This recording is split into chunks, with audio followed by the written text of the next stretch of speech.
Hoje, na nossa saga dos computadores, a gente vai entender o que é um transistor e descobrir como é que um componente eletrônico minúsculo como esse revolucionou a computação.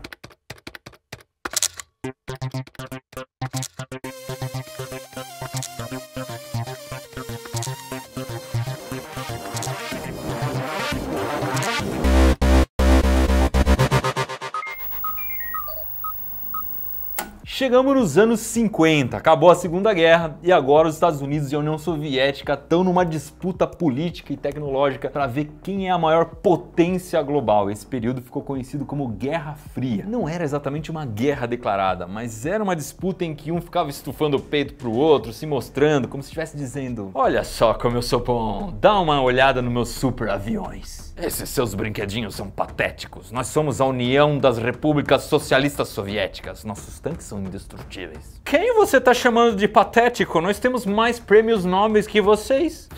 Nós temos Strogonoff. E qual o melhor jeito de se mostrar senão uma corrida espacial? Em 1957, a União Soviética lançou o Sputnik, que foi o primeiro satélite artificial da história. E aí começou uma corrida ferrenha para ver quem chegava primeiro e ia mais longe no espaço. E nessa corrida tecnológica, eu não preciso nem falar que os computadores eram fundamentais, seja para calcular a órbita, calcular a aerodinâmica de aviões, trajetórias de mísseis e muito mais. Só que nessa época, os computadores funcionavam usando válvulas, que eram boas, mas tinham lá os seus problemas. Elas eram grandes, ocupavam muito espaço, por isso os computadores eram gigantescos e elas ainda esquentavam, gastavam muita energia e eventualmente queimavam. Eles precisavam de alguma coisa menor e mais confiável, os transistores, que foram inventados por 3 caras que trabalhavam na Bell Labs. E esse Bell não é qualquer Bell não, é de Alexander Graham Bell, o cara que inventou o telefone. Inclusive ele criou... Eita, tocou o telefone bem agora. Estranho que ninguém tem esse número aqui, né? Matheus, pode cortar, hein? Alô? Paulo? E aí, cara, tudo jóia? Não, pode falar assim. Não, dá pra colocar o comercial de Alura, tá? Não, tudo bem. O que você acha que é legal a gente falar dessa vez? Me dá um papel aí, por favor. Alura é uma plataforma online com milhares mesmo? É isso? Caramba! Tá, tem edição de vídeo. Pera aí, a ligação tá meio ruim. Esse telefone é velho, cara. Fermentação de pão natural. Fermentação de pão natural, é isso mesmo? Ah! Programação de rede neural. Ciência de dados, esse eu acho bacana. Falar que o link tá na descrição. Não, eu vou falar, pode deixar, link na descrição. Não, tranquilo, deixa com a gente. Cada vez a gente inventa um jeito diferente de falar, tá ficando muito legal. Valeu, abraço, cara. Voltando para o Bell Labs, era uma empresa focada em desenvolver tecnologias para comunicação. E os pesquisadores de lá descobriram coisas que você nem imagina, uma montanha de coisas que eu precisei de uma lista aqui para dar alguns exemplos. Olha só, os caras fizeram primeiro raio laser, painel solar, primeira transmissão de TV de longa distância, a primeira detecção de ondas de rádio e de micro-ondas que vieram do espaço, telefonia celular e provavelmente a invenção mais importante de todas foi o transistor em 1947. E o Pena acabou de me avisar que ele tinha esquecido de colocar na lista que eles também fizeram o primeiro satélite de comunicação da história. Pra vocês terem uma ideia, a invenção do transistor foi tão importante que rendeu um prêmio Nobel para os inventores John Bardeen, William Shockley e Walter Brattain. Mas para entender os transistores, a gente tem que voltar um pouco atrás e falar dos semicondutores. A gente conhece já os metais, ouro, prata, cobre, ferro, que são ótimos condutores de eletricidade porque eles têm elétrons livres que conseguem se movimentar entre os seus átomos. Imagina então que esse aqui é um pedaço de cobre e esses aqui são os elétrons livres do cobre. Os elétrons estão bem longe do núcleo, então eles conseguem se movimentar bem e tal. Quando você coloca esse pedaço de cobre num circuito elétrico, que vai ter um lado negativo e outro positivo, do lado negativo a gente vai estar cheio de elétrons e do lado positivo a gente vai ter alguma coisa atraindo os elétrons. Então esse elétron já quer pular para cá, esse vem para cá, esse vem para cá. O do lado negativo tem uma pressão para lá também, já vem e eles vão caminhando. Sempre um elétron empurrando o outro. Eles não conseguem dar um salto muito grande, mas vão andando aos poucos e vão conduzindo a corrente elétrica. Mas a gente também conhece os isolantes, como plástico, vidro, madeira. Esses materiais não têm elétrons livres. Então imagina a mesma situação, só que aqui a gente tem um pedaço de madeira, que realmente é um pedaço de madeira, né? A madeira não tem elétrons livres. Então os elétrons do negativo, eles querem ir para o positivo, mas eles não conseguem dar esse salto. Mesmo que a gente tenha muitos elétrons, os elétrons estejam muito agitados aqui, é muito difícil eles virem direto para cá. Isso pode até acontecer, tá? Um raio, por exemplo, é uma situação em que a gente tem uma carga positiva, uma carga negativa ali querendo muito uma chegar perto da outra, e aí elas rompem essa barreira do ar, que é a princípio um isolante. Na vida real, qualquer isolante pode virar um condutor dependendo da tensão elétrica, dependendo de quantos volts você tem ali. Só que tem alguns materiais que podem ser condutores ou isolantes. Aí eles vão ter elétrons livres dependendo da temperatura. Quanto mais alta for a temperatura, mais elétrons livres eles têm, melhor eles conduzem eletricidade. O material semicondutor mais conhecido é o silício, que está no número 14 da tabela periódica. Isso significa que ele tem 14 elétrons, dá pra gente representar assim. Você vai ver que tem alguns elétrons que estão mais próximos do núcleo. Esses elétrons, eles não se soltam, tá? Eles ficam sempre ali perto do núcleo. A gente tem outros 4 que ficam mais perto da borda. Esses sim, dependendo da situação, podem virar elétrons livres. A gente inclusive pode representar o silício só com os elétrons que ficam na camada mais externa. A gente chama esses 4 elétrons aqui de elétrons de valência. E o que acontece se a gente colocar um átomo de silício do lado do outro? Eles vão formar uma estrutura mais ou menos assim. E aí a gente vai ter esses elétrons que ficam aqui juntinho um do outro em parzinho. Esses elétrons formam uma ligação muito forte, uma espécie de uma cola, que a gente chama de ligação covalente. Só que como o silício é um material semicondutor, alguns desses elétrons podem se soltar e virar elétrons livres. Olha só. Esse é um bloco de silício e os elétrons a princípio estão presos, mas na temperatura ambiente já tem um elétron ou outro que se solta e começa a passear lá. Só que olha só, ficou uma lacuna aqui e se de repente aparece algum outro elétron, ele pode cair nessa lacuna e ficar preso. Mas que coisa mais confusa! Qual a utilidade desses elétrons e dessas lacunas? Para que serve isso? Eles estavam tentando inventar alguma coisa que pudesse conduzir energia elétrica quando estava ligado de um jeito e não conduzir quando estivesse ligado de outro. Mas agora a gente vai chegar na explicação final e tudo vai fazer sentido, confia. Quando os cientistas perceberam que esses semicondutores tinham a propriedade de gerar elétrons e lacunas, eles resolveram dar uma potencializada nesse efeito e começaram a dopar esses materiais. Mas como assim dopar? Estavam dando drogas para o silício? Não, não eram drogas, eram elementos químicos diferentes, como o fósforo, por exemplo. Olha só, o fósforo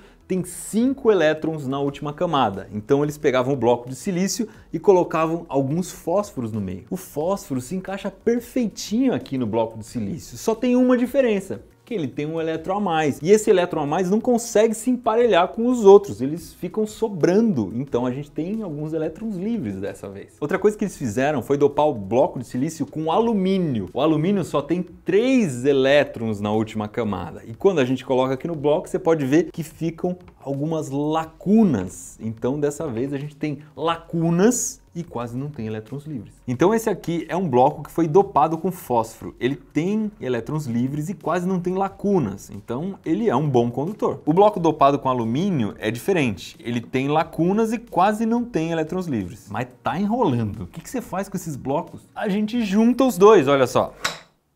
Quer dizer, não tão violento assim, né? No momento em que você junta os dois, você tem elétrons livres aqui e lacunas desse lado. Esse elétron que está mais perto da primeira lacuna, ele consegue até ir para lá e preencher essa lacuna, ficar preso. Agora, esses dois, eles estão muito longe para ir daqui até lá. Então, no final, você vai ter um material que de um lado tem elétrons livres, no meio não tem nada, nem elétrons livres, nem lacunas, e lacunas do outro lado. Quando a gente liga numa bateria, a situação fica um pouco diferente. Olha que legal. Aqui a gente tem vários elétrons querendo entrar no condutor. Então eles começam a pressionar, vão começar a subir aqui. Do outro lado, a gente tem um polo positivo que quer chamar os elétrons, que puxa os elétrons. Então esse que está nesse buraco, nessa lacuna, pode até pular para a próxima lacuna. Agora, esse elétron já ficou perto da lacuna, ele consegue ir até ela e abriu um espaço para mais elétrons entrarem aqui, e esse ao mesmo tempo vai para lá. E assim vai, a gente começa a ter uma corrente elétrica. E no fim das contas, você pode perceber que o material está conduzindo eletricidade. Ele é um condutor nessa situação. Mas e se a gente ligar ao contrário, se a gente inverter a posição do material? Aí é o seguinte, os elétrons que estão perto do positivo, eles podem até ir para o positivo porque estão muito próximos. Os que querem sair do negativo até conseguem ocupar aqui a primeira lacuna. Se você tiver muita pressão desse lado, quem sabe até algum elétron consiga dar um salto e ocupar essa lacuna. Agora, nessa situação, o próximo elétron já não consegue pular tudo isso e ir até lá. A gente precisaria de elétrons livres aqui no meio que a gente não tem. Então, nessa hora, não dá mais para ter corrente elétrica, o material é isolante. O mesmo material que na outra posição era condutor, agora está isolante. E isso que eu acabei de mostrar, meus queridos, é exatamente um diodo, um componente eletrônico que só deixa a corrente elétrica passar num sentido. Na prática, olha só, aqui eu tenho um LED, o terminal negativo dele já está conectado, o positivo ainda não. Eu vou fazer a conexão usando um diodo. E aí você pode ver que o LED não ligou, tá? Olha só bem o sentido do diodo. Essa parte prata está virada para lá. Agora eu vou inverter, usando o mesmo componente, exatamente no mesmo lugar, eu só inverti o sentido e o LED ligou. E aí, cumpri a promessa? Deu para entender de verdade como funciona um semicondutor? Deu para entender, mas eu achei que você ia explicar o transistor, não o diodo. Primeiro apareceu o diodo, que já era usado para fazer rádios. E depois os caras da Bell Labs tiveram a ideia de juntar 3 blocos de semicondutores desse jeito, olha só. No meio fica o material com as lacunas e nas pontas o material com elétrons livres. E aí você já sabe o que vai acontecer. Esses 2 elétrons estão do lado da lacuna, eles vão preencher as lacunas e esses elétrons aqui não têm a capacidade de dar esse salto para preencher a lacuna, então o material se estabiliza. Se a gente ligar isso no circuito elétrico, vamos ver o que acontece. Do lado negativo a gente vai ter aquela pressão, de repente algum elétron consegue até subir aqui e tal, mas não dá para dar um salto para cá, para essa lacuna, muito menos para o positivo. Esse elétron que está perto do positivo até vai querer sair, mas ele está na lacuna, ele está quase indo. Na prática a gente tem um material que ainda é isolante. Mas vamos lembrar que o transistor tem 3 terminais, tem 3 perninhas. Tá faltando uma aqui, né? Vamos colocar. Então, imagina que eu cheguei com um terminal positivo aqui. Muda bastante essa configuração. Esse elétron continua sendo atraído para cá, porque esse aqui está puxando mais, mas olha só que legal. Esse elétron já vai querer vir para essa lacuna, abriu espaço para esse ocupar essa lacuna aqui. Esses elétrons abriram espaço para mais um, só que como a gente tem um positivo aqui, perto da lacuna que tem um elétron, esse elétron sai. Nessa saída ele pode dar um totozinho nesse outro elétron, porque negativo perde negativo, você sabe que eles se afastam, e esse elétron vem para cá. E aí você percebeu que a gente começou a ter um fluxo de elétrons, né? Esse vem para essa lacuna, a gente tem pressão aqui, então os elétrons chegam. Depois esse elétron, de repente, ele vai para lá ou vem para cá, veio para cá, e assim vai. A gente vai começar a ter uma corrente elétrica. Os elétrons estão fluindo. Resumindo, no fim das contas, você vai ter um componente eletrônico que tem 3 perninhas. Essa não se comunica com essa, não passa energia de uma para outra, mas quando você joga energia na do meio, começa a passar energia. Quanto mais energia você jogar na do meio, mais energia vai passar entre as duas. Vamos ver então rapidinho na prática. Aqui a gente tem um LED que para ser alimentado, a energia precisa passar pelo transistor. Então aqui eu vou ter o fio do meio do transistor, não está ligado a nada, a energia não passa. Se eu ligar no negativo, a energia também não passa, mas se eu ligar no positivo, libera energia para o LED. No fim das contas, então, o transistor conseguia fazer muito bem o que o relé e a válvula faziam. Só que aqui na minha mão você já começa a perceber a diferença de tamanho entre eles. E mais, o transistor queimava muito menos que a válvula. Um dos primeiros computadores transistorizados foi criado, sabe por quem?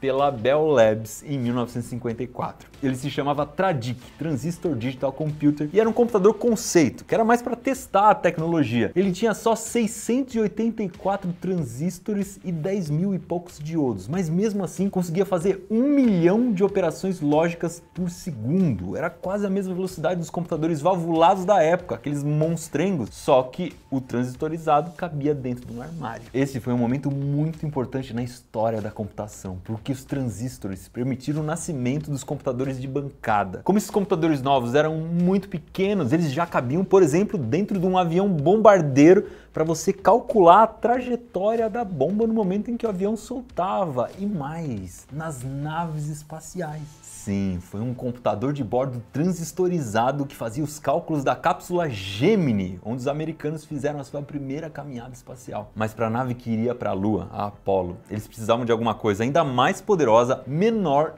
e mais leve. O que será que viria a seguir? Você vai ver no nosso próximo episódio da Saga dos Computadores. Não esquece de deixar o joinha aí embaixo, fechou?